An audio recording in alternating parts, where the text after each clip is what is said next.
সেই রব্বুল আলামিনের দরবারে আমরা শুকরিয়া আরেকটা বার কি বলতে পারবো?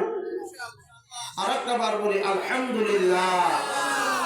পৃথিবীর মধ্যে যত জায়গা আছে এই মুহূর্তে এই জায়গাটুকুর যে দাম, আল্লাহ পাক রব্বুল আলামিনের হাবিব বলেন, যেখানে কোরআন হাদিসের আলোচনা করা হয়, যেখানে উলামা ইকরামের আগমন ঘটে, যেখানে বেশি বেশি নামাজি ব্যক্তিদের আগমন ঘটে, ওই মাজলিসকে আল্লাহ পাক রব্বুল আলামিনের একদল রহমতের ফেরেশতারা বেষ্টন করে আপনার ঘিরে ফেলে এবং একটা ফেরেশতা আর একটার কান দিয়ে ওঠে, উঠতে উঠতে আরো সে আজিম পর্যন্ত চলে যায়। সবাই বলেন সুবহানাল্লাহ।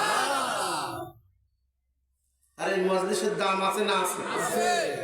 যে মাজলিসে বসলে বান্দার গুনাহ মাফ হয়, যে মাজলিসে বসলে মান সামাতা না যা, যতটুকু বসে থাকবে সে তো চুপ থাকে, আর যে ব্যক্তি চুপ থাকলো আল্লাহ পাক রব্বুল আলামিন তাকে নাজাত দিয়ে জান্নাতের ব্যবস্থা করে দিল। সবাই বলেন সুবহানাল্লাহ। এই মাহফিল আজ আছে, আগামী কাল নাই। ভাইরা আল্লাহু আকবার, কনকনে শীত চলতেছে। এই শীতের মধ্যে রাত 10টা 11টা বাজা মানে অনেক রাত হয়ে যাওয়া। কি কথা বলেন? অনেক রাত হয়ে যাওয়া। আর যখন গরমের কাল আসে, মানুষ 11টা 12টা 1টা পর্যন্ত ওই চার দোকানে দোকানপাটে বসে গল্প গুজবে কাটায়। এখন রাত 10টা 11টা 12টা পর্যন্ত ময়দান খালি, রাস্তা খালি। এই শীতের মধ্যে আল্লাহ পাকের ইচ্ছা জেনে যা প্রোগ্রাম করলাম, অনেকদিন হুন্ডায় আসছি, অটোতে গেছি, মাইক্রোতে গেছি, রাস্তা ফাঁকা, কোনো মানুষ নাই। এক একজন লোকের সাথে দেখা যায় সেগুলো আপনার এই শিয়াল ওরে আল্লাহ রে আল্লাহ, মারাত্মক। ও গাড়ি মারি একা টাকা দেখলি মারে, ও রাস্তা থেকে হাঁটে না, হরেন দিলেও যায় না। এই যে 27 তারিখ ওই চাকমার রামনগর থেকে আসছে, ওখান থেকে রওনা দিলাম রাত 1টা, শীত তো, তারপরে হুন্ডা এই টেপ নিয়ে পাই না, দাউদ্দি ছেড়েছে, এমন অবস্থায় 2 শিয়াল 2 পাশে। এই যে ড্রাইভার হরেন দেয়, ও যায় না, তো কত বেকায়দা। তো 80 পার করে কামড়ি দেয় কিনা, দেখ আল্লাহ হিফাজত করলো। তো ভাইরা আমার আপনার হায়াত কিন্তু চিরস্থায়ী না, ক্ষণস্থায়ী। চলে যাচ্ছি। দেখেন এই মসজিদের বয়স যে কয় বছর, এই কয় বছরের একটা হিসাব দিয়ে দেখেন, এই কয় বছরের মধ্যে কত মানুষ এই এলাকা থেকে, দুনিয়া থেকে বিদায় হয়ে গেছে। ভাইরা আল্লাহ পাক রব্বুল আলামিন আমাকে আর আপনাকে অল্প হায়াত দিয়ে এই দুনিয়ায় পাঠাইছে। 60-70 বছর, 80-90, এক এক জায়গা হইতে পারে 100-150 বছর, সেটা মওলা পাকের খাস রহমত। আমাদের বাংলাদেশের মানুষের গড়ে আয়ু কত ভাইরা? এরপরে মুসা আলাইহিস সালাতু ওয়াস সালামের জামানায় আল্লাহর নবী মুসা আলাইহিস সালাতু ওয়াস সালাম রাস্তা দিয়ে যাইতেছেন, এমন অবস্থায় একটা বাড়ি থেকে কান্নার আওয়াজ আসলো। মুসা আলাইহিস সালাতু ওয়াস সালাম দাঁড়াইলেন, দাঁড়ানোর পরে জিজ্ঞাসা করতেছে, আচ্ছা এই বাড়িতে কি হয়েছে? বলে এই বাড়িতে একটা বাচ্চা ছেলে ছিল, ওই ছেলেটা মারা গেছে। বয়স কত? বলে 200 বছর। 200 বছর বয়স বাচ্চা ছেলে। তো বলছে এমন একটা জামানা আসতেছে, যে জামানার নবীর উম্মত এত দামি হবে, সেই জামানার মানুষ আয়ু পাবে 60, 50, 40, 70, 80 কোঠায়। আর তোমার ছেলে 200 বছর বয়স, তারপরও তুমি কাঁদতেছো। বলছো হ্যাঁ। তখন উনি জবাব দিয়েছিলেন, আচ্ছা ওই জামানার লোকে কি ঘর বাড়ি করবে? অর্থাৎ আমাদের জামানায় এই 50-60 বছর বয়সের ভিতরে এ ঘর বাড়ি করবে? আল্লাহ নবী মুসা আলাইহিস সালাতু ওয়াস সালাম বলেছিলেন, আমার জামানায় আর কি অট্টালিকা, কি ইমারত, কি বিল্ডিং। সে জামানার মানুষ এত বড় বড় বিল্ডিং তৈরি করবে যে বিল্ডিং জমিন থেকে ঘাড় ভেঙে তাকায় দেখতে হবে। বর্তমান সেই যুগ না। 20 তলা 25 তলা দেখেন, ঢাকা গুলশান দেখেন, বনানী দেখেন, গাবতলী দেখেন, জেনে দেখেন 20, 25, 30 তলা বিল্ডিং কত বড়। ভাইরা কুল্লু মান আলাইহা ফান ওয়া ইয়াবকা ওয়াজহু রাব্বিকা যুল জালালি ওয়াল ইকরাম।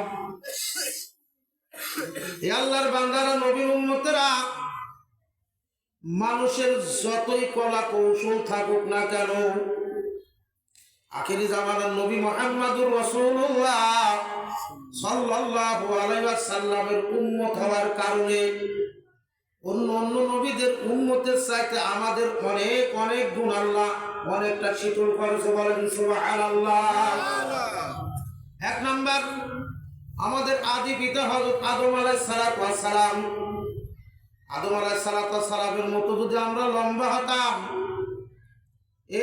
এক ফ্যামিলির কাপড় কিনতে পাবনার দোকানে কাপড় থাকতো না। ভাই কেমন করে কাপড় থাকবে? 60 গজ, 120 হাত লম্বা। বলেন তো 120 হাত লম্বা যদি একটা মানুষ থাকে, তার বডিটা হবে কত? 22 গজ, 44 হাত। 44 হাত, তাহলে 120 হাত বাই 44 হাত যদি একটা মানুষের কয় গজ কাপড় লাগবে? কয় গজ কাপড় লাগবে? ওই আমার দারুনার দোকান থেকে নিয়ে আমার এই পর্যন্ত যে কয় ফ্যামিলি আছে, এই ছেলেপেলেগুলোর জন্য কাপড় অর্ডার দিয়ে আবার ওই আপনার মেশিনে থান বানায় কাপড় চুল বানানো লাগতো। কথা বলেন, আর দুনিয়া তো পড়েই থাকলো। আল্লাহর নবী বলেন, আমার উম্মত হওয়ার কারণে আল্লাহ পাক রব্বুল আলামিন আমার উম্মতকে আকারে ছোট করছে, যাতে করে আমার উম্মতের কাপড় চোপড় কম লাগে। সুবহানাল্লাহ বলবেন না? সুবহানাল্লাহ। 2 নাম্বার, 1 শতক 2 শতক জায়গা কেন রে বাজার? জায়গা কিনিয়া 2 ছেলে 1টা মেয়ে নিয়ে বসবাস করো। আদম আলাইহিস সালামের মতন যদি আমরা লম্বা হতাম, 1 শতক 2 শতক জায়গা কুলাতো না, 1 বিঘি বাড়ি করলো আমার পা মারতো না। কয়তালা লাগতো? এই ছাদটা কত ফিট উঁচু লাগতো? আল্লাহর নবী বলেন, আমার উম্মত হওয়ার কারণে আল্লাহ পাক রব্বুল আলামিন দয়া মায়া করিয়া আমার উম্মতকে আকারে ছোট করেছে, যাতে ছোট ছোট ছাদের ব্যবস্থা করা যায়। মসজিদের ছাদটা কত ফিট? 12-13 foot, 10-12 fit. 60 ফিট ঘুরে কয়তালা? এইরকম কয়তালা লাগবে? 6 তালা লাগবে। আহা, এইবার আসেন 3 নাম্বার ফজিলত। আমার আল্লাহর নবী বলেন, আমার উম্মত হওয়ার কারণে আল্লাহ পাক রব্বুল আলামিন আমার উম্মতের খোরাকি বানাইছে কম। আদম আলাইহিস সালামের মতন যদি লম্বা হতাম রে বাজার, 1 মণ চাউলের ভাত আমার কিছুই হইত না। হাফ কেজি, 1 পোয়া। এখনকার মানুষ তো ভাতই খায় না। 100 টাকা চাল কালকে 1 মাহফিলে গেলাম, হুজুররা বলছে আমার পেটে খিদা, হুজুরে 1 চামচ কিনে আর দেবো না। কারণ আমি মনে করেন, আমি যদি খাই, মানুষ কোনো সালা চুরি হুজুরে খায় কত, তাহলে লজ্জা সজ্জা করে করছে, আমি আর ভাত দেবো না। এতে যে আমার তো পেট ভরে নেই। বাড়িতে আসি বউরে করছে, আজ খাবার যৌথ কিছু খাবার আছে নেই, দাও তো। আমার কি কথা কয়, কেমন তো মাহফিল করে আসলি, এই ঘটনা। তা মানুষের রেজেক আল্লাহ উঠায় এনেছে ভাইরা। আল্লাহর নবী আবার বলেন, আমার 4 নাম্বার, আমার উম্মত হওয়ার কারণে আমার উম্মতের হায়াত হবে কম, আমার উম্মতের আমলনামা গুনাহ হবে কম। 5 নাম্বার ফজিলত লাগছে। আল্লাহর নবী বলেন, আমার উম্মত হওয়ার কারণে আমার উম্মত একটা নেকের কাজ করবে, আমার আল্লাহ খুশি হয় 10 গুণ সওয়াব বেশি দিবে। আমার উম্মতে 1 ওয়াক্ত নামাজ পড়বে, আমার উম্মতের আমল নামায় 10 ওয়াক্ত নামাজ পড়ার সওয়াব হবে। আমার উম্মতে একটা নেকের কাজ করবে, আমার উম্মতের 10টা নেকের সওয়াব হবে। আল্লাহর বান্দারা আল্লাহু আকবার, তারপরে আল্লাহু আকবার। আমার উম্মত ছোট হওয়ার কারণে গাড়ির যানবাহন গুলো ছোট ছোট হবে, আর যদি আদম আলাইহিস সালামের মতো লম্বা হলে পারে 50টা সিটের গাড়ি বানাতে হলে এখান থেকে মনে হয় ওই হিমায়তপুর বোর্ডে যাওয়া লাগতো। এই যে সোলা গাড়ি বলেন, রাজা বাদশা বলেন, আর যত পাবনা স্প্রে বলেন, 52-44 সিট নিয়ে ওরে আল্লাহ দ্রুত দামে যায়। তাহলে একটা গাড়ি যদি এখান থেকে ওই হিমায়তপুরের বোর্ডে ঘর হতো, এই গাড়িটা গতি থাকতো কতটুকু? এই ঢাকা যাইতে কয় মিনিট কয়দিন লাগতো? ধীরে ধীরে ধীরে ধীরে চলতো। আর এত বড় গাড়ি যদি উলট করা হলো তাহলে অবস্থাটা হইতো কি? আর রাস্তা কত বড় লাগতো? এই ইতিহাসগুলো তো জানার দরকার, জানার দরকার না ভাইরা আমার, বন্ধুরা আমার। এরপরে আল্লাহ নবী বলেন, তারপরও আমার উম্মত হওয়ার পরে আল্লাহ পাক রব্বুল আলামিন আমার উম্মতকে বেশি বানাবে। ইয়াউমুল কিয়ামতের ময়দানে মুসিবতের দিনে আমি সমস্ত নবীদের থেকে আমার উম্মত বেশি হবে। সবাই বলেন সুবহানাল্লাহ।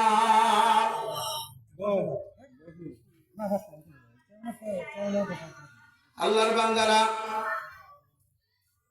আল্লাহু আকবার।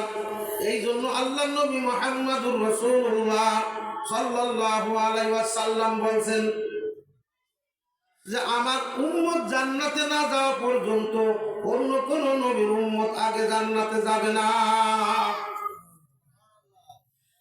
আল্লাহ নবী বলেন, মিরাজ রজনীতে আমাকে যখন জান্নাত দেখানোর জন্য জিবরাইল আমিন আলাইহিস সালাম জান্নাতের বারান্দা নিয়ে আসলো, তখনও জান্নাতের দরজা খোলা নাই, জান্নাতের দরজা বন্ধ। এখন দেখলাম হযরত ইদ্রিস আলাইহিস সালাম জান্নাতের বারান্দায় খালি চলাফেরা করে। আমি জিজ্ঞাসা করলাম, ভাই ইদ্রিস, তুমি তো সশরীরে আসমানে উঠিয়া আইছো, আল্লাহ তোমার উঠাই নিয়ে আইছে, এবার জান্নাতের বর্ণনা আমারে শোনাও, আমার মাওলা কেমন জান্নাত বানাইছে। এবার ইদ্রিস আলাইহিস সালাম বলেন, ইয়া রাসূলুল্লাহ, ইয়া হাবিবাল্লাহ, আমার শুধু জান্নাতের বারান্দার পারমিশন হইছে, আমার জন্য জান্নাতে ঢোকার কোনো পারমিশন হয় না। কেন? বলে আপনার কদম মুবারক না আসা পর্যন্ত, না রাখা পর্যন্ত জান্নাতের দরজা খোলা হবে না। আল্লাহ নবী জান্নাতের দরজার সামনে দাঁড়াইল, জান্নাতের দরজার দারোয়ান সঙ্গে সঙ্গে গেটটা খুলিয়া দিল। আল্লাহ নবী জান্নাত দেখলেন, জান্নাত জান্নাতুন তাজরি মিন তাহতিহাল আনহার যালিকাল ফাউজুল কাবীর। জান্নাতের মধ্যে আল্লাহ পাক রব্বুল আলামিন কত মনোরম জান্নাত বানাইছে। জান্নাতের মধ্যে আল্লাহ পাক রব্বুল আলামিন 4টি নহরের ব্যবস্থা করেছেন। আল্লাহর বান্দারা, নবীর উম্মতেরা, আল্লাহ পাক রব্বুল আলামিন হাউজে কাউসারের নহর জান্নাতের মধ্যে বানাইছেন। আল্লাহ পাক রব্বুল আলামিন দুধের নহর জান্নাতের মধ্যে বানাইছেন। আল্লাহ পাক রব্বুল আলামিন মধুর নহর জান্নাতের মধ্যে বানাইছেন। আল্লাহ পাক রব্বুল আলামিন সারাবান তহুরান নহর জান্নাতের মধ্যে বানাইছেন। আর এই নহরগুলো যার যার পথে সেই রওনা দিচ্ছে। আর জান্নাতের এই আমাদের দুনিয়ার মতো এই রকম না। আল্লাহু আকবার। আমাদের দেশে যদি পানির ব্যবস্থা করতে হয়, খাল খনন করতে হয়, গর্ত করিয়া পানি আনতে হয়, আল্লাহ পাক রব্বুল আলামিন এই না জান্নাতি নহরগুলো এমনি ভাবে উপর হয়ে এই মাটির সঙ্গে এর উপর হয়ে আপনার এত বড় প্রবাহিতমান হইতেছে। একটা জান্নাত, একটা নহর আর একটা নহরের সঙ্গে কোনো সংঘর্ষ নাই। সবাই বলেন সুবহানাল্লাহ। আমার বন্ধুরা আমার, এই নহরগুলো আবার কোথায় থেকে উৎপন্ন হচ্ছে এরা আমার আপনার নবীরে আমার আল্লাহ পাক রব্বুল আলামিন জানায় দেয়। যখন জান্নাতের মধ্যে আল্লাহর হাবিব জনাবে মুহাম্মদুর রাসূলুল্লাহ সাল্লাল্লাহু আলাইহি ওয়াসাল্লাম যখন গেলেন, জান্নাতের মধ্যে একটা গম্বুজ, আমার মারা ও আমার ভাইরা বাজারের একটু ভালো করিয়া শোনো, আল্লাহ পাক রব্বুল আলামিন এত সুন্দর একটা গম্বুজের ব্যবস্থা করলো, গম্বুজটা তালা দেওয়া। এমন অবস্থায় জিবরাইল আমিন আলাইহিস সালাতু ওয়াস সালাম বলতেছেন, ইয়া রাসূলুল্লাহ, ইয়া হাবিবাল্লাহ, এই গম্বুজটা আপনি খোলেন। বলতেছেন, আমি গম্বুজ খুলবো, আমার কাছ তো চাবি নাই। ভাই হ্যাঁ, চাবি আপনার কাছেই আছে। সবাই বলেন সুবহানাল্লাহ। জিবরাইল বলতেছেন, চাবি আপনার কাছেই আছে। বলে চাবি কোনটা? তখন বল তাসমিয়া। তাসমিয়া, এই তাসমিয়া কি আপনারা জানেন? বিসমিল্লাহির রহমানির রহিম, এই বিসমিল্লাহর নাম তাসমিয়া। সবাই বলেন সুবহানাল্লাহ। এটা একটা কোরআনের আয়াত।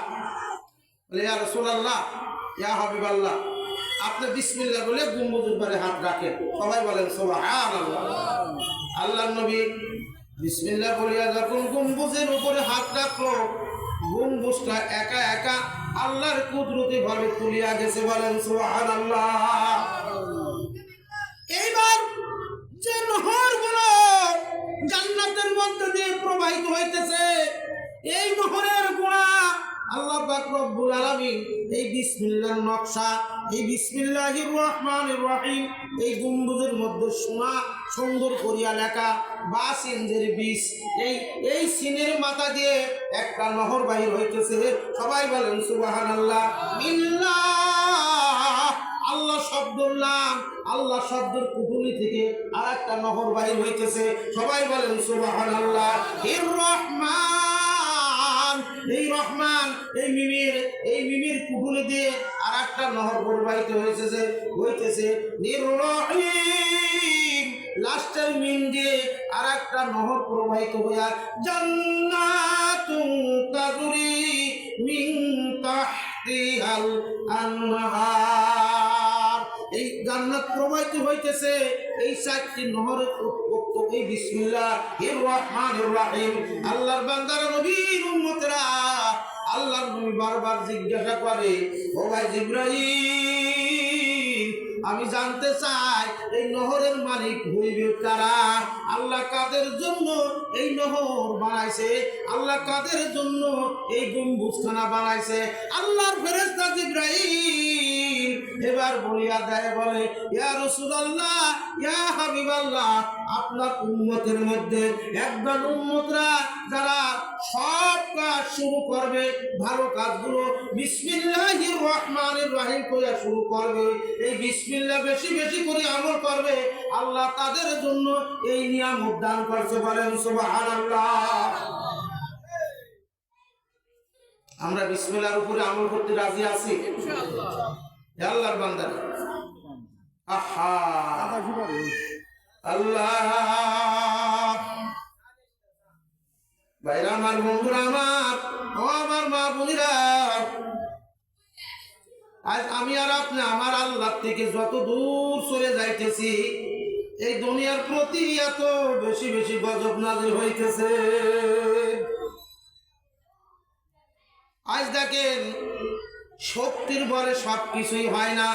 হয় আমেরিকা পৃথিবীর মধ্যে সবচাইতে শক্তিশালী পরশক্তি রাষ্ট্র আমেরিকা। দেখেন, আমেরিকার মধ্যে 5 দিন হলো যে অবস্থা শুরু হয়েছে, এ আল্লাহর বান্দারা,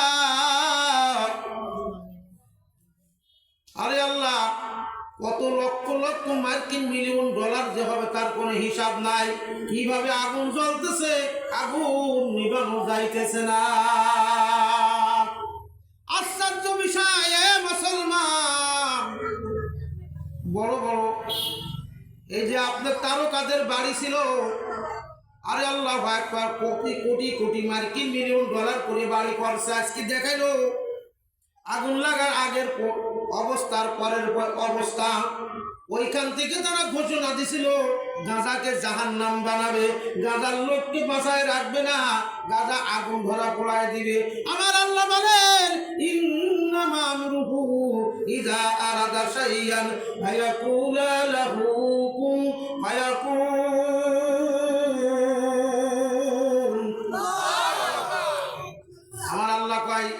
আমি বলবো ফায়াকুন, ধ্বংস হয়ে যাবে।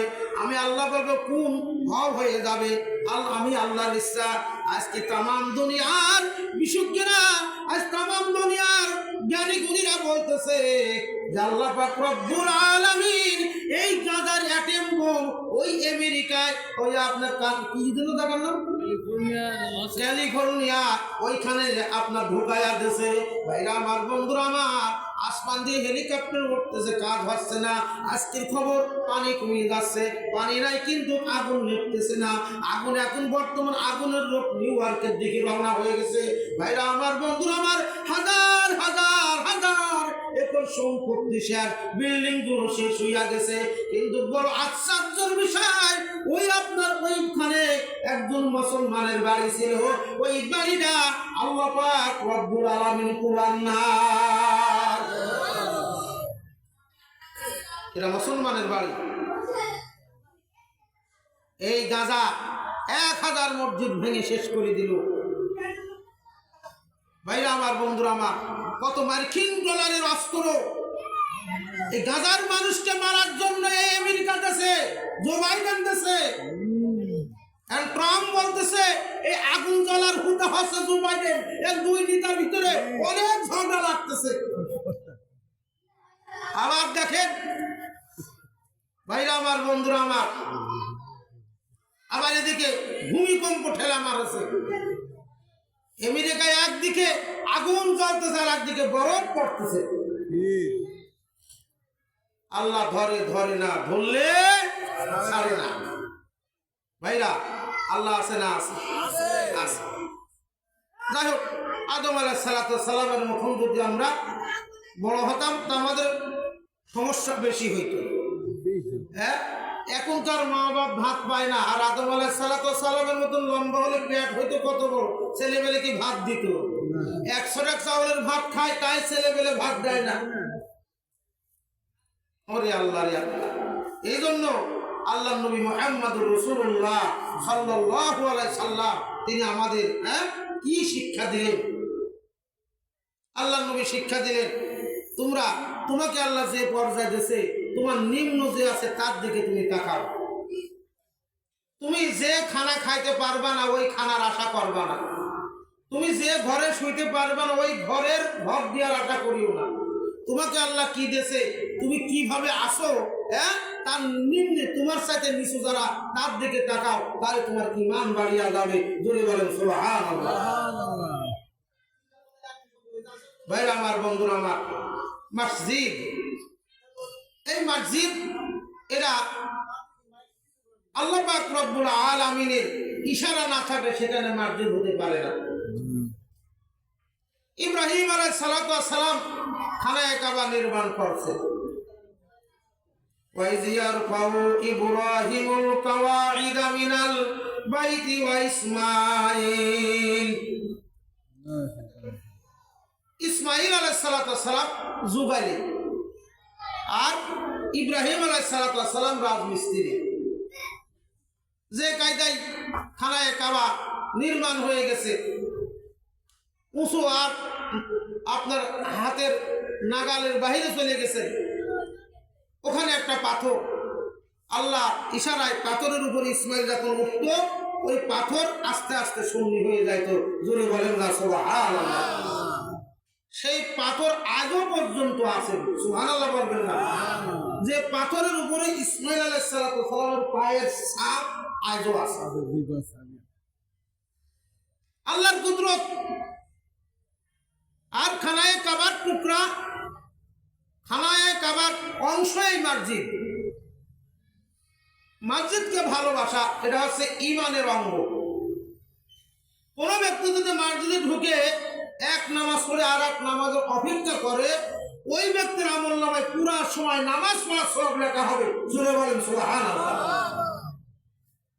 কোন ব্যক্তি যদি মসজিদে ঢুকে তাসবিহ তাহলিল কোনো কিছুই করে নাই, চুপচাপ বসে আছে, এই চুপচাপ বসে থাকার কারণে আল্লাহ পাক রব্বুল আলামিন ওই ব্যক্তির আমলনামায় তাসবিহ পাঠের সওয়াব দিতে থাকবে। জোরে বলেন সুবহানাল্লাহ।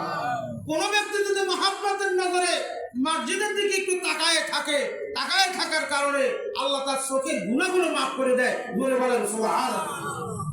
কোন ব্যক্তি যদি মসজিদ পরিষ্কার নিয়েছে আল্লাহু আকবার, একটা মসজিদের মধ্যে একটা কুঠি পড়েছে, ওই কুঠিটা যদি কেউ ফেলায় দেয়, ওই ব্যক্তির আমলনামায় একটা মরা গাধা ফেলানোর সওয়াব তার আমলনামায় দেওয়া হবে। সবাই বলেন সুবহানাল্লাহ। ভাইরা, এবং মসজিদের উপরে প্রতিদিন আল্লাহর অগণিত রহমত নাযিল হচ্ছে। সবাই বলেন সুবহানাল্লাহ। যিনি ইমাম সাহেব মেম্বারে আপনার ইমামতি করে, ওই আপনার মিনারের দিকে রহমতটা আগে ইমাম সাহেবের মাথায় পড়ে, আর ইমাম সাহেবের মাথার দিকে ডান দিক দিয়ে আল্লাহর রহমত বন্টন করা হয়। সবাই বলেন সুবহানাল্লাহ। ভাই, মসজিদকে ভালোবাসা লাগবে না? লাগবে না? মসজিদে বসে গ্যালজাম ঝলকা ফেসাদ করা যাবে?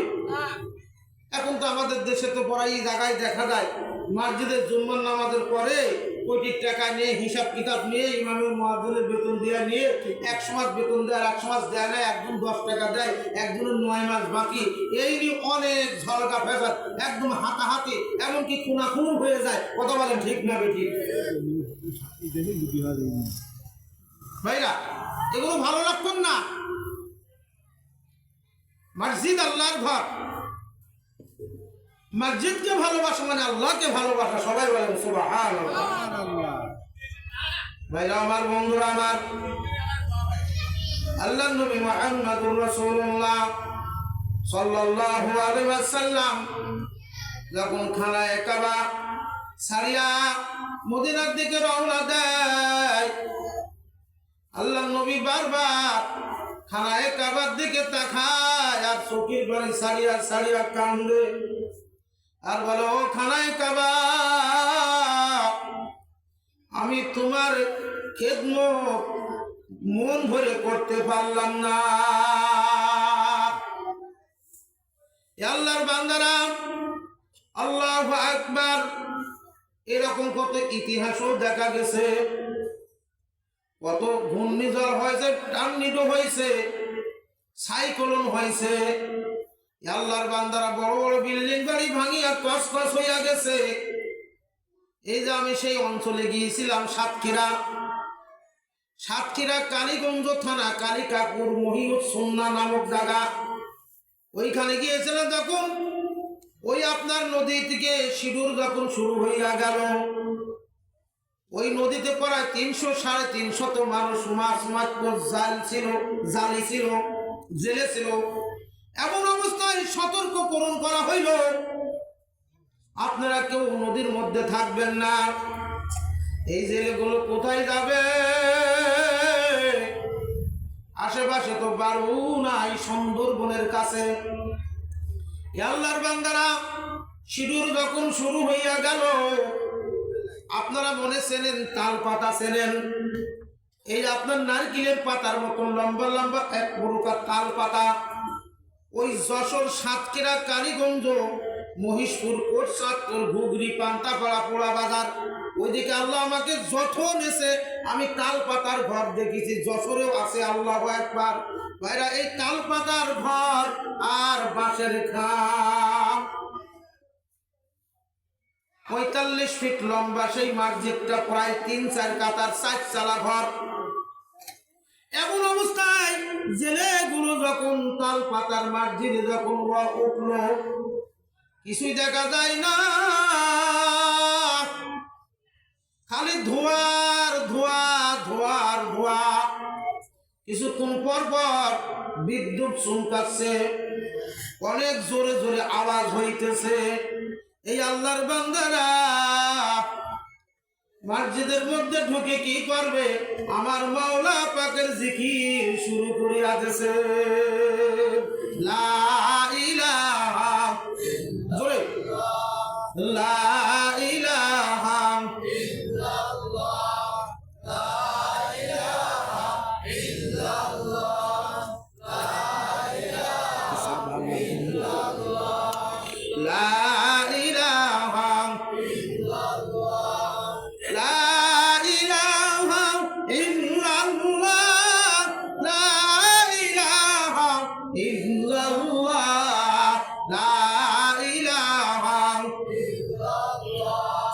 La ilaha illallah.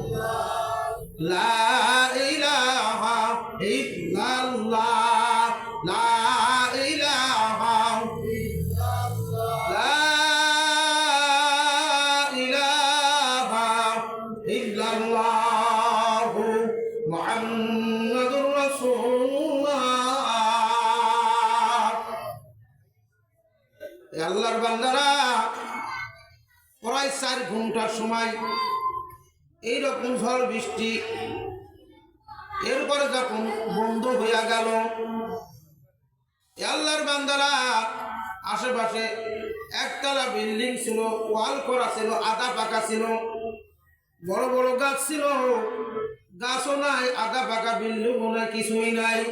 আল্লাহর ফজল করমে আল্লাহ এই বাঁশের খুঁটি, তাল পাতার ঘরের মসজিদে একটা খুঁটি পর্যন্ত ভাঙে না। আল্লাহ পারে না পারে?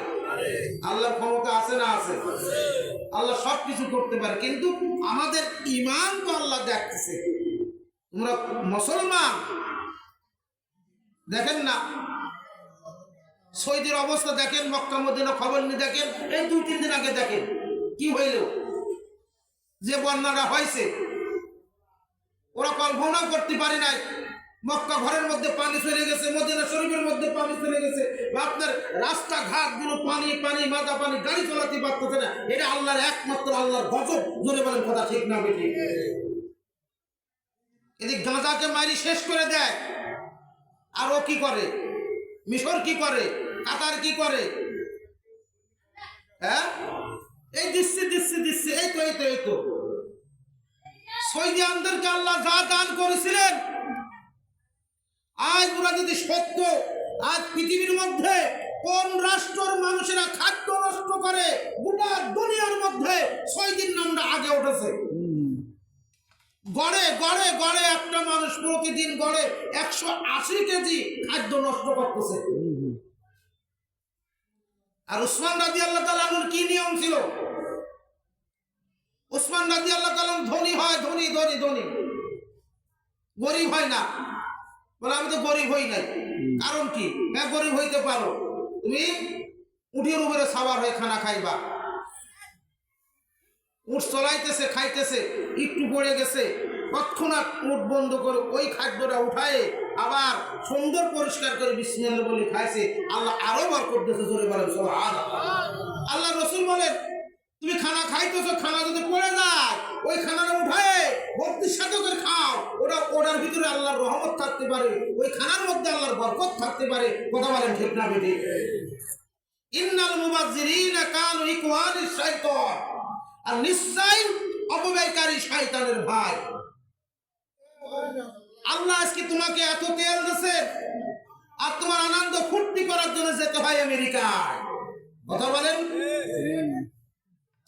আজ বাংলাদেশের মানুষদের কাছে বলেছেন, ভাই আজকে ফিলিস্তিনের দিকে তাকান, আপনাদের যাকাতের ফান্ডের টাকাগুলো আপনারা এই ফিলিস্তিনি বাসীদের জন্য দেন।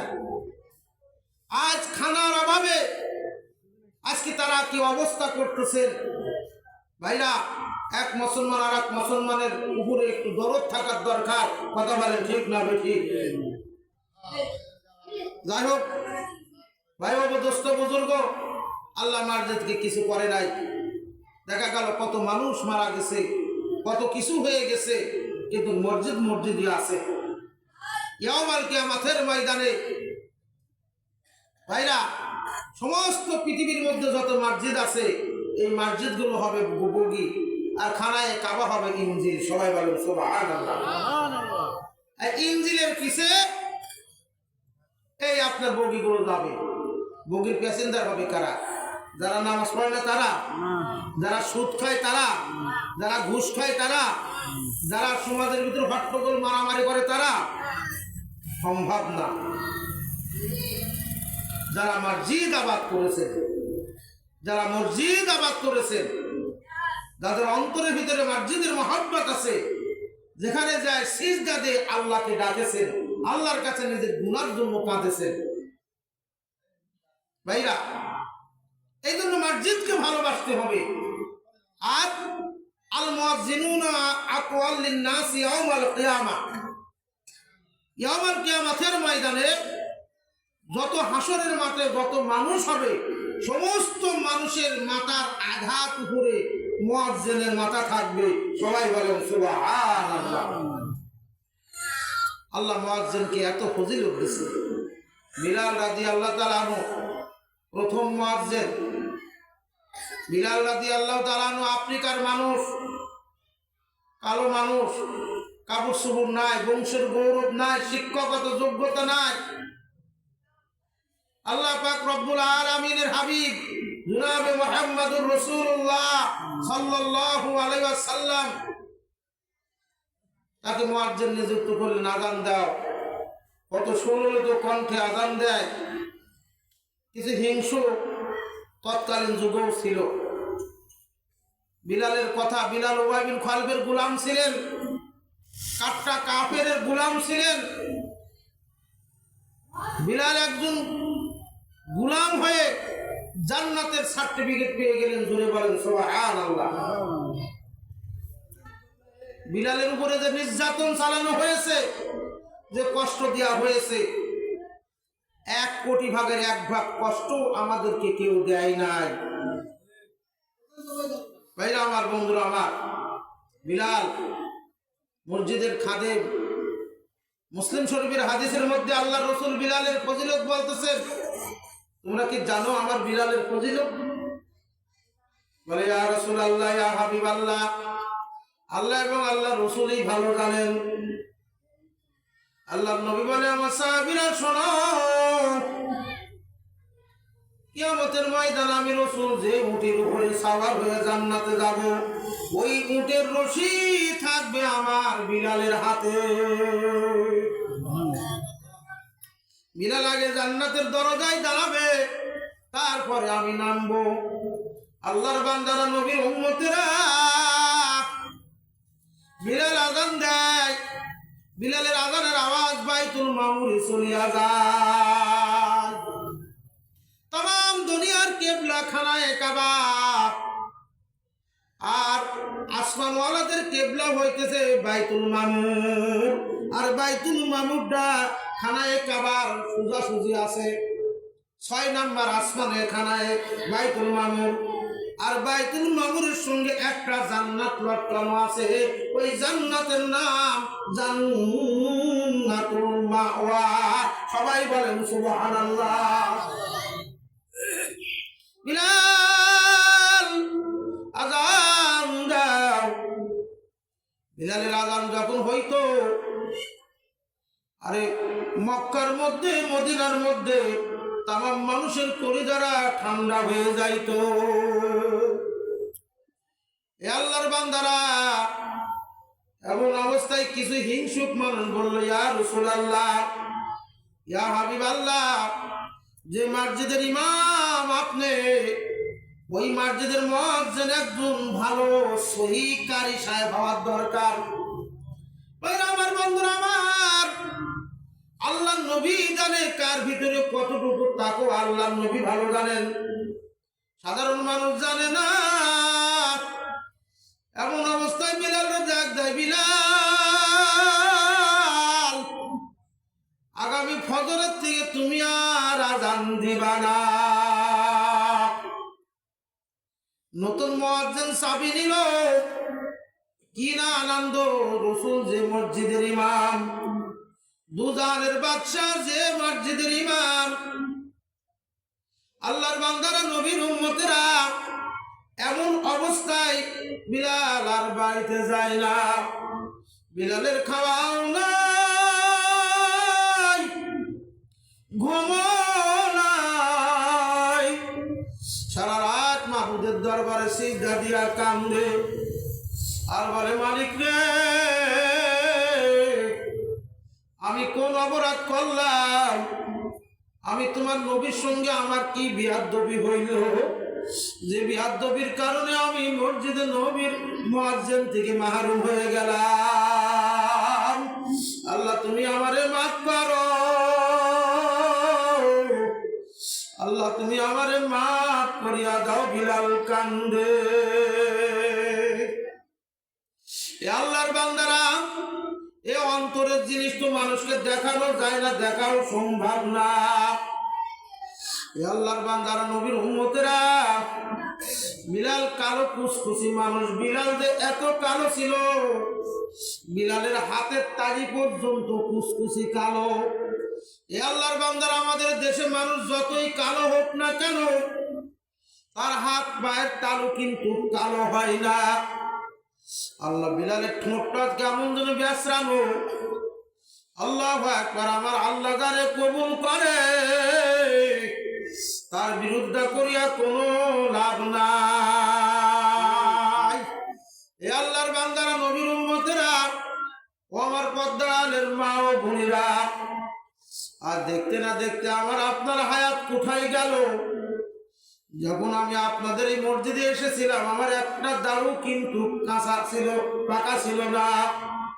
এই দেখেন, দেখতে না দেখতে সব মুরব্বী হয়ে গেলাম। আরে দেখতে না দেখতে আপনার বয়স কোথায় চলিয়া গেল। বাবা একটু মনে বুঝা, বিছানায় যখন শুইবা মনে একটু মনের সঙ্গে কথা বলিও। আমার শক্তি কোথায় গেল? আমি আগে যা পারতাম এখন তা পারি না কেন? আমি আগে যা খাইতে পারতাম এখন আমার খাওয়ার শক্তি কে কেড়ে নিল? আমার আমি আগে যা চোখে দেখতাম এখন দেখি না কেন? আমার চোখের পাওয়ার কে কাড়িয়া নিল? ভাইরা আমার, বন্ধুরা আমার, চলতে না চলতে চলতে না চলতে হঠাৎ করিয়া কোরআন পাখিটা বাড়াইয়া চলে যাইবে। এ আল্লাহর বান্দারা, মসজিদের মাইকে এলান হইয়া যাবেন, অবকার নাই, তার জানাজা নামাজ এই কয়টার সময় শুরু হইয়া যাবে। আমার আল্লাহ থেকে আমার আপনার আজকে এত দূরত্ব হওয়ার কারণে আজকে মসজিদে কোনো মানুষ দেখা যায় না, কোরআন হাদিসের মাহফিলে কোনো মানুষ দেখা যায় না। এ মানুষ তো দুনিয়াটা খেল তামাশার জায়গা বানায় এনেছে। এ আল্লাহর বান্দারা, খেল তামাশার জায়গা দুনিয়ায় না। আল্লাহ রসুল বলেন, আর দুনিয়াও মাজরাতুল আখিরা, এই দুনিয়া হইতেছে আখিরাতের ক্ষেত স্বরূপ। তুমি যা কামাই করবা আখিরাতে তুমি তাই পাবা। এ আল্লাহর বান্দারা, নবীর উম্মতেরা, আল্লাহর নবী বলেন, যে যে অবস্থায় যার মউত হবে সে অবস্থায় হাসরের ময়দানে হাজির হবে। এই বর্তমান আব্দুল মালিক সাহেব বাইতুল মুকাররমের ইমাম, ভাই এনার কি জীবন ইতিহাস কি আপনারা জানেন? এ আল্লাহর বান্দারা, এই বাইতুল মুকাররমের ইমাম ছোট্ট মানুষ আব্দুল মালিক, ইনি পাকিস্তানের সুপ্রিম কোর্টের বিচারক মাওলানা তকি উসমানের ছাত্র। এ আল্লাহর বান্দারা, তকি উসমানী সাহেব আব্দুল মালিক সাহেবরে পড়ায়। এ আব্দুল মালিক তো আমাদের বাঙালি, বাংলাদেশে বাড়ি। ভাইরা আমার, বন্ধুরা আমার, মদিনার মধ্যে হানাফি মাযহাবের সবচাইতে যে বড় বুজুর্গ, ওনার যখন মওতের আলামত শুরু হইয়া গেল, উনি পাকিস্তান সুপ্রিম কোর্টের বিচারক তকি উসমানী বরাবর চিঠি লিখলো। বলতো, তকি উসমানী, তুমি তো মাদ্রাসার শিক্ষক, তুমি তো জানো কোন ছাত্ররা ভালো, আমাকে একটা ছাত্র দাও, আমার যা এলেম, আমার যা কিছু তাকে আমি দিয়ে যাব, বুঝাই যাব। এ আল্লাহর বান্দারা, বাবা যদি মারা যায়, বাবার যদি 5টা সন্তান থাকে, একটা যে জ্ঞানী তাকে সংসারের দায়িত্ব দেয়। বাবা আমার অমুক জায়গায় এত জমি, অমুকের কাছে এত পাবো, অত পাবো। বাবা বোঝে আমার অপরিবর্তে আমার এই ছেলেটা আমার সম্পদ গুছাল করিয়া থাকতে পারবে। কথা বলেন ঠিক না ঠিক? এ আল্লাহর বান্দারা, হানাফি মাযহাব, এই মাযহাবের যে কত গুরুত্ব, কত ফজিলত, আল্লাহু আকবার। আব্দুল মালিক সাহেব যেমন তেমন মানুষ না। এই আব্দুল মালিক সাহেবকে কি করলো, পাকিস্তান থেকে তাকে এই পড়ানি অবস্থায় বললো, আব্দুল মালিক, তোমার এখানে পড়া বন্ধ, তোমার এখন মদিনায় চলে যাওয়া লাগবে। এ আল্লাহর বান্দারা, মদিনায় তাড়াতাড়ি করিয়া চলো। মদিনা যখন রওনা হইয়া গেল, ওই বুজুর্গ সান্নিধ্য যখন লাভ করলো, 1 বছর থাকতে না থাকতে তকি উসমানের কাছে আবার ওই বুজুর্গ চিঠি লিখলো, তকি উসমানী, আমি যে রকম চাইছিলাম তার চাইতো 1000 গুণ বেড়েনি, তার চাইতো 1000 গুণ আমলিয়াত, এর মতন আর মনে হয় না। উসমানী সাহেব বলতো যে, হুজুর, আমার কাছে যেটা ভালো লাগছে, যার আখলাক চরিত্র যত ভালো তাকে আমি দিছি। ভাইরা, এই রত্ন কিন্তু এখন আমাদের বাংলাদেশের বাইতুল মুকাররমের খতিব, সবাই বলেন সুবহানাল্লাহ। ভাইরা আমার, বন্ধুরা, ওনার সান্নিধ্য দেন, ওনার কথাটা শুনিয়া দেখেন কত বড় আল্লাহু আকবার, আল্লাহওয়ালা। যাই হোক ভাইরা আমার, বন্ধুরা আমার, আমি যে কথা বলতেছিলাম, আল্লাহু আকবার, বিলাল রাদিয়াল্লাহু তাআলা আনহু আর বাড়িতে যায় না। সুন্দর মুয়াজ্জিন আসিয়া মনের আনন্দে মসজিদ খুলিয়া আযান শুরু করছে। আযান দিয়েছে, আল্লাহ, যারা আযানের আওয়াজ শুনছে ফজরের নামাজ পড়ার জন্য মসজিদে চলিয়া এসেছেন, আল্লাহর নবী এসেছেন। ভাইরা আমার, বন্ধুরা আমার, সুন্নাত পড়া হয়েছে। অনেকে বাড়ির থেকে সুন্নাত পড়িয়া জামাত আদায় করবে। এইবার দেখা যায় পূর্ব আকাশ আর ফর্সা হয় না। আল্লাহর বান্দারা কোনো জায়গায় কোনো পক্ষাকালীর ডাকও আওয়াজ পাওয়া যায় না। ভাইরা দেখবেন, খেয়াল করিয়া দেখবেন, মানুষ জাগার আগে মুরুব জাগে আগে, মুয়াজ্জিন ডাকার আগে মুরুব ডাকে আগে। কথা বলেন ঠিক না ঠিক? ভাইরা, আসমানে একটা ফেরেশতাকে মুরুগের রূপ ধরিয়া বানানো হয়েছে। ওই আসমানে ওই ফেরেশতা যখন বলেন সুবহুন কুদ্দুসুন রব্বুনা রব্বুল মালাইকাতি ওয়ার রূহ, ওই মোরগের এই আওয়াজ শুনিয়া তাম পৃথিবীর মধ্যে যে মোরগগুলো আছে, আমরা মোরগ বাঁধতেছে, রাত শেষ হইয়া গেছে, ওই মোরগ বলে সুবহুন কুদ্দুসুন রব্বুনা রব্বুল মালাইকাতি ওয়ার রূহ। আল্লাহ পবিত্র, আল্লাহ পবিত্র, আল্লাহ পবিত্র। এ দুনিয়ার মানুষ, তোমরা ঘুমায়ো না, রাত হইয়া গেল, শেষ হইয়া গেল, তোমরাও তো আল্লাহর হুকুম মানো। ভাইরা আমার, বন্ধুরা আমার, এমন অবস্থায় আযান হইয়া গেল, আল্লাহর নবী আসিয়া হাজির, কিন্তু নামাজের সময় হয় না, বর্ষা হয় না। আল্লাহু আকবার। এই এমন করতে করতে অনেক সময় হইয়া যায়। এমন অবস্থায় জিবরাইল আমিন আলাইহিস সালাতু ওয়াস সালাম আসিয়া বলে, ইয়া রাসূলুল্লাহ, ইয়া হাবিবাল্লাহ, আপনার মসজিদে আজকে আযান হয় নাই কেন? আল্লাহ রাসূল বলে, না, আযান তো অনেক আগেই হইছে। অন্যদিন বিলাল আযান দেয়, আজকে বিলালের চাইতে সুন্দর মুয়াজ্জিন আযান দিয়েছে, যার আওয়াজটাও অনেক ভালো, আওয়াজটাও অনেক দূরে চলে যায়। এ আল্লাহর বান্দারা, নবীর উম্মতেরা, আল্লাহ ইন্না সালাতি ওয়া নুসুকি ওয়া মাহইয়ায়া ওয়া মামাতি লিল্লাহি রাব্বিল আলামিন। নিশ্চয় নামাজ আমার জন্য, নিশ্চয় বাঁচা মওত আমার জন্য, কুরবানি আমার জন্য, বান্দা তোমাদের জন্য কিছুই নাই। এ আল্লাহর বান্দারা, নবীর উম্মতেরা, এবার বলে, ইয়া রাসূলুল্লাহ, ইয়া হাবিবাল্লাহ, আপনার বিলালে মিনারায় উঠিয়া আযান দেয়, এই আযানের আওয়াজ আমাদের কিবলা বাইতুল মামুরে চলিয়া যায়। এই বাইতুল মামুরে যখন যাই, আমরা সবাই উঠিয়া আল্লাহু আকবার, আমরা নামাজের প্রস্তুতি নিই। আজকে বিলাল আযান দেয় নাই, আজ আওয়াজও যায় নাই। বিলাল কই? বিলালে আযান দেওয়ার অনুমতি দাও। আল্লাহু আকবার। ভাইরা আমার, বন্ধুরা আমার, এমন অবস্থায় আল্লাহ নবী ডাক দেয়, বিলাল আয়, বিলাল আয়, বিলাল তুমি আযান দাও। বিলালের সম্মান আমার আল্লাহ আরো বাড়াইয়া দিয়েছে। সবাই বলেন সুবহানাল্লাহ। ভাইরা আমার, বন্ধুরা আমার, বিলালের এত নির্যাতন চালাইছে। আল্লাহু আকবার। উবাই বিন খালফের গোলাম ছিল। ওই গোলাম থাকাকালীন বিলাল কলেমা পড়িয়া মুসলমান হইয়া যায়। ভাইরা আমার, বন্ধুরা আমার, উবাই বিন খালফ তখন বলল, বিলাল তুমি যা বলেছো আর বলিও না, আমাদের নেতাজি যদি শুনে তাহলে কিন্তু তোমার অবস্থা খারাপ হইয়া যাবে। আল্লাহর বান্দারা, আল্লাহ, বিলাল যতই কলেমা পড়ে ততই বিলালের ঈমান বাড়িয়া যায়। বলে বলেন সুবহানাল্লাহ। এই ঈমানদার মানুষ যতই মার খায় তার ঈমান তো বাড়িয়াই যাওয়ার কথা, কারণ ঈমানদার মনে করে আমি চিরজীবন দুনিয়ায় থাকবো না, আমার তো চলিয়াই যাওয়া লাগবে, মরে যাওয়ার পরে তো আর কিছুই নাই। কথা বলেন ঠিক না বেঠিক? আমার বন্ধুরা আমার, আবু জাহেল যখন ডাক দিল, বিলাল তুমি কারে ডাকো?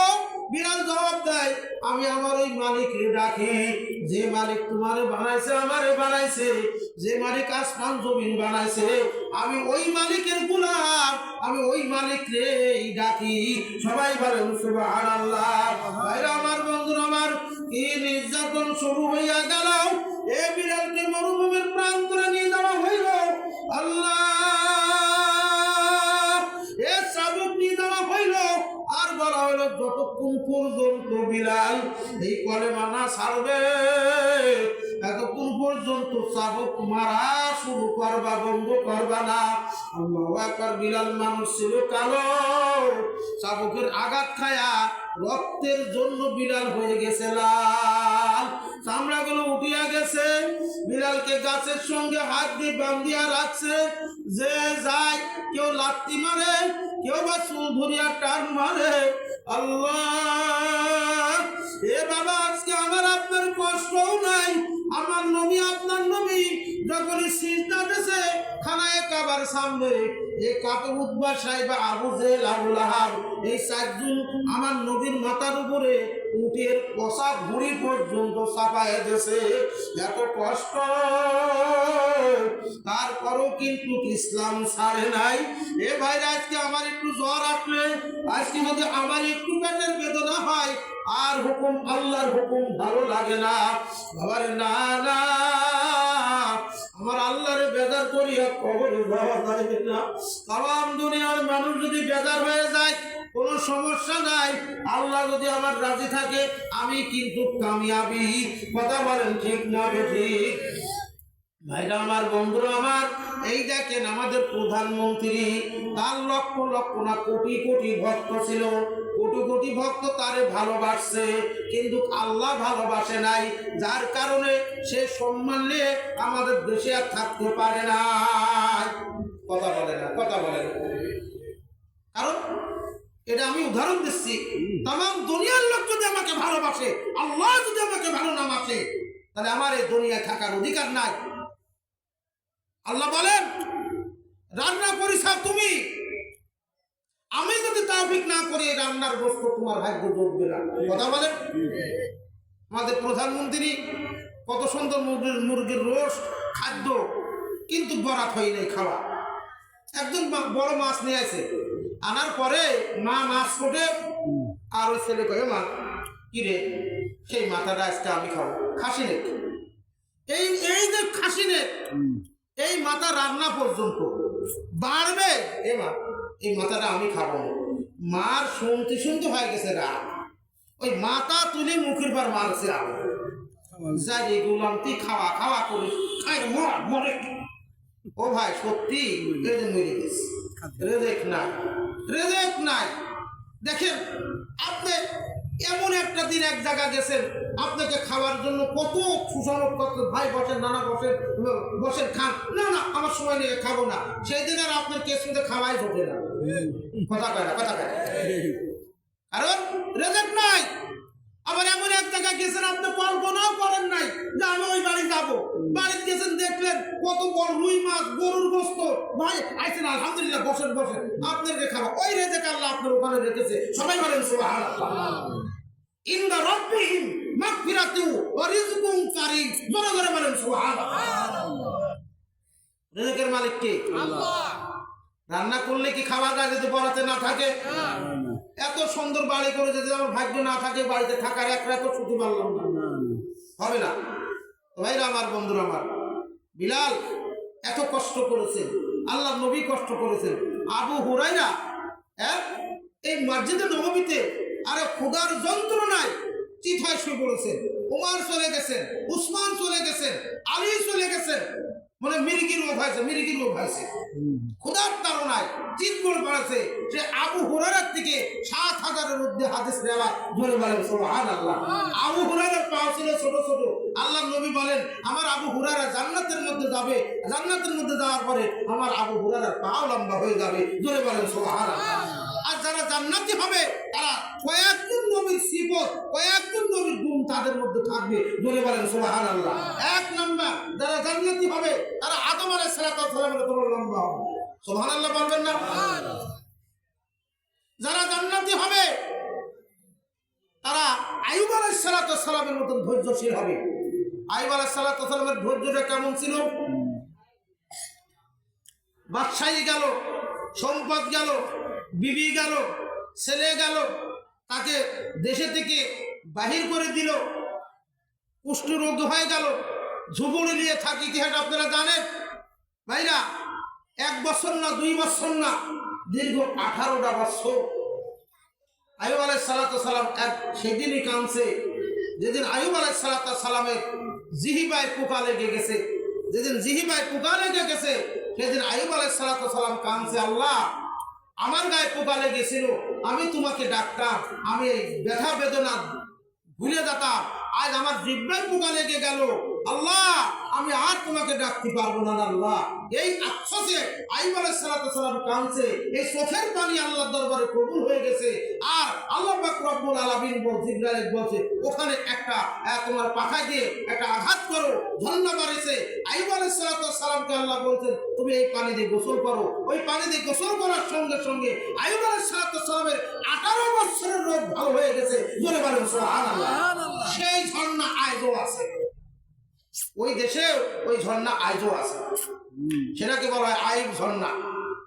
ভাইরা আমার, বন্ধুরা আমার, আল্লাহর নির্দেশন, আল্লাহর কুদরত, দেশ বিদেশ না বেড়ালে কিছু বোঝা যায় না ভাইরা। এমন অবস্থায় বিলাল রাদিয়াল্লাহু তাআলা আনহু কেমন নির্যাতন, সন্ধ্যার সময় বাড়িতে আসছে, আবু জেহেলের মনটা একটু নরম হয়েছে, এইরকম মারা মারে, আমি যেন বলেইছি তোদের একটু দয়া মায়া নাই ভাইরা আমার, বন্ধুরা আমার। এমন অবস্থায়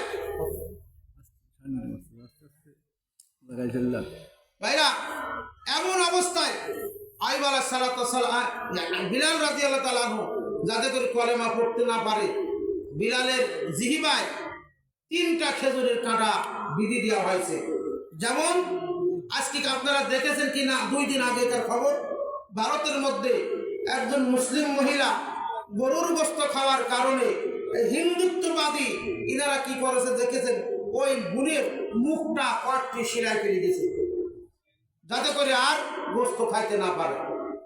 ভাইরা, এই যে নির্যাতন চলতেছে, ভারতের অবস্থাও ভালো না, বাংলাদেশের অবস্থাও ভালো না, পাকিস্তান আফগানিস্তান দেখেন লেগে গেছে, পাকিস্তান আফগানিস্তানের তারাও কাবু হচ্ছে না, পাকিস্তানও কাবু হচ্ছে না, পাকিস্তান মিসাইল হামলা করতেছে, মসজিদে হামলা করতেছে, ভাই ভাই দ্বন্দ্ব, এখন আমাদের কপাল হয়েছে মন্দ। কথা বলেন, আমার ভাই আমার যদি দ্বন্দ্ব হয়, তৃতীয় পক্ষে আসি কি করবে? আরে আল্লাহ আমার যা আছে সব লুটপাট করে নিয়ে যাবে। ভাই ভাই হয়েছে দ্বন্দ্ব, মুসলমানের কপাল হয়েছে মন্দ। যাই হোক ভাইরা, আমি যে কথা বলতেছি, আল্লাহু আকবার, ধৈর্য মানুষের ইমানের অঙ্গ, যার ভিতরে ধৈর্য নাই তার মধ্যে ইমান নাই।